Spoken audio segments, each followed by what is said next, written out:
This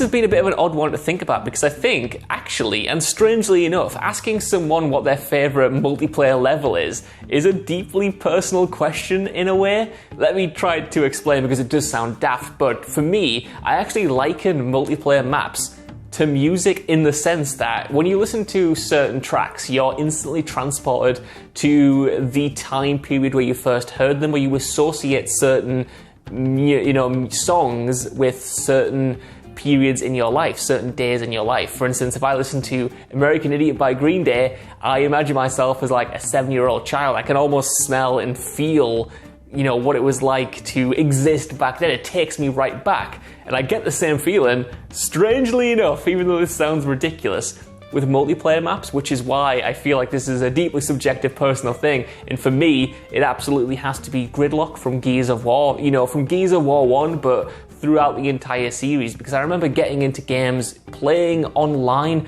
around my cousins, because I didn't have internet back when I had Gears of War in 2007 or whatever, which, by the way, every single time I mention this, people always seem to try to correct me in the comments by saying internet existed then, and I know internet existed back then, but it didn't mean that everyone had it. We just didn't have it because we didn't have broadband. We couldn't afford broadband back then, but I was playing Gears of War around my cousin's house and completely blown away. And I remember playing Gridlock over and over again, with that iconic layout and the very defined routes from one end to another, and just thinking it was the next stage in evolution. I thought multiplayer gaming was just the best thing ever, and I would think about that map, and I would play Gears of War offline. I'm pretty sure you could play it offline on that map, even though it was just like you running around it. It was a bit sad, to be honest, but there was something about that level, about that aesthetic, about the experience of playing online multiplayer for the first time that, sunk its hooks into me. And every single time that map now shows up, whether it shows up in Gears 4 or 5 or 2 or whatever, I think it's been in every game in some form. Like, if there's always a new twist on it, and that new twist is enough to sort of leave another impact on me. So not only do I get that nostalgic hit of remembering where I was when I first played Gridlock, but now I've got memories associated with the other games and the other variations of it as well. So no matter which flavor I'm playing, I have a very kind of enjoyable memory attached to it that, any other multiplayer level just can't beat, except maybe Crossfire and Call of Duty. Folks, I had a very similar experience with that. But yeah, I'm not going to sit here and say it's the best design level, or it's the most aesthetically pleasing, or it's just objectively the greatest multiplayer map. But for me, it absolutely is, because it completely encapsulates everything I love about video games. So yeah, video game multiplayer maps are like music, is what I've come to the conclusion in this entry. Somehow, I really need to get back in the office.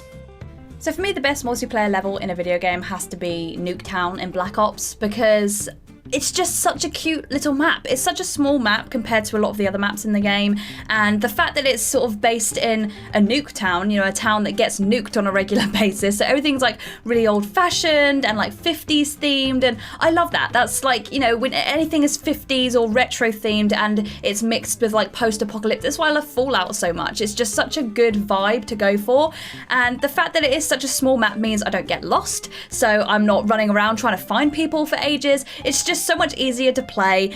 You're always running into someone. People are laying claymores, and people are trying to set traps for people, and they're hiding behind things. It's just fun. It's just a fun little map to do, and it's just such a good, I love just how it looks, I love how it feels, I love how it plays, and the fact that once everyone has won, or once a team has won, the whole town just gets wiped out by a nuke anyway.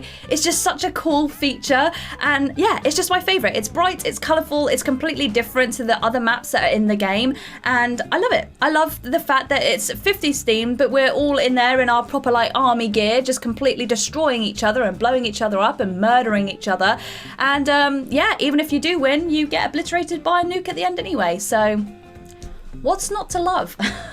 Okay, so this one's really, really hard because there are so many multiplayer maps that I have fond memories of. I love Battlefield, so if you're going to ask me my favourite Battlefield map, it would probably be Wake Island, because I have very fond memories of playing that On 1943 in particular, the straight-to-download game that they released on Xbox Arcade after Bad Company, so many good Battlefield maps that I just really like Caspian Sea, for instance. I love that one.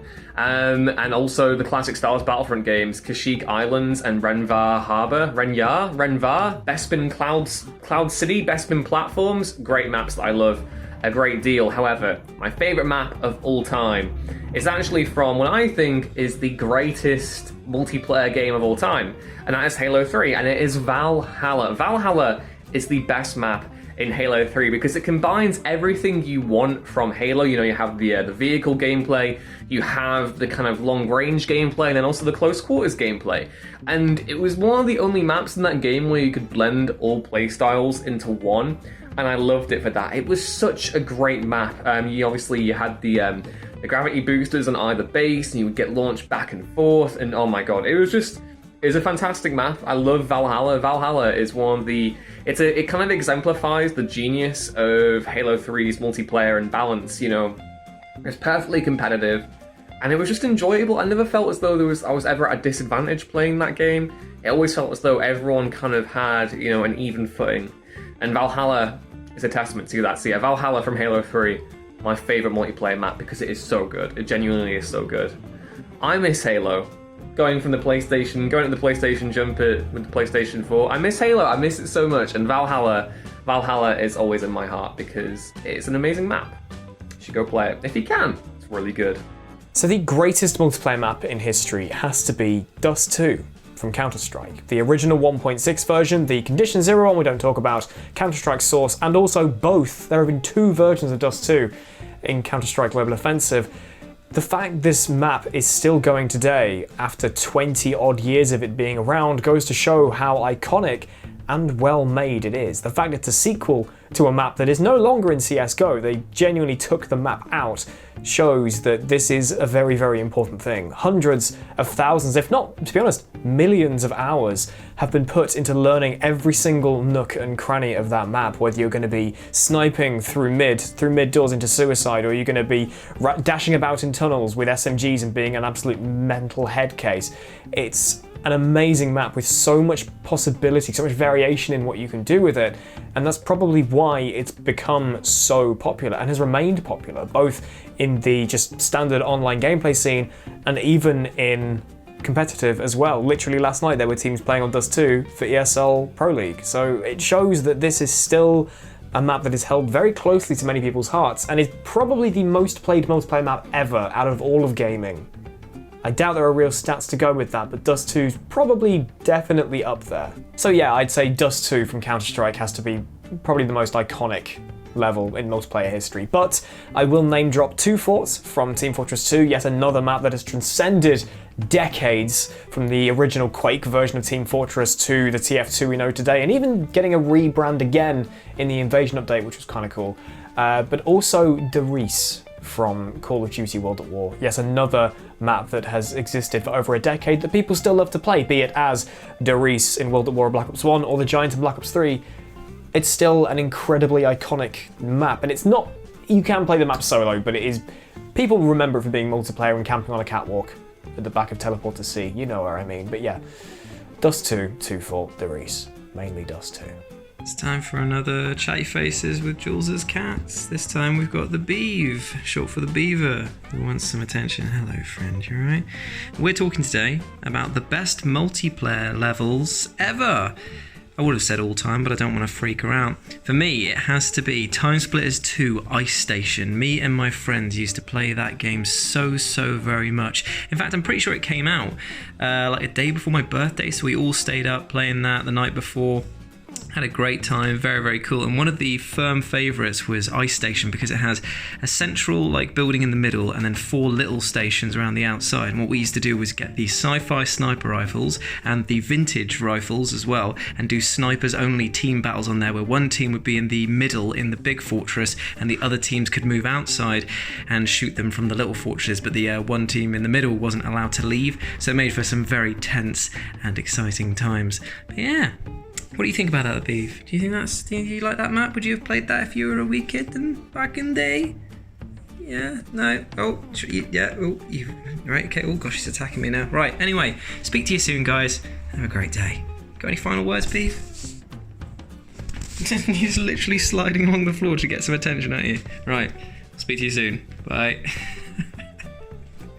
There's only one answer to this, and I don't know what everyone else is going to say because we've been locked away from each other for 6 months now, which also means they can't tell me I'm wrong. I am going to say that it's Halo's Blood Gulch level. I was a bit of a little toss-up between Blood Gulch and potentially Valhalla that they brought in Halo 3, but it's got to be Blood Gulch. Anything that just diametrically opposes two different teams, gives them a home base each, like, you know, Unreal Tournament style, and then just lets them, like, you can throw grenades and volleys and do big rocket launches, but you can sort of, you know, you and some friends can posse up, get a warthog and drive into enemy territory. Maybe you can manage to break the ranks and get in underground, because the levels have, the bases themselves have 2 tiers to them.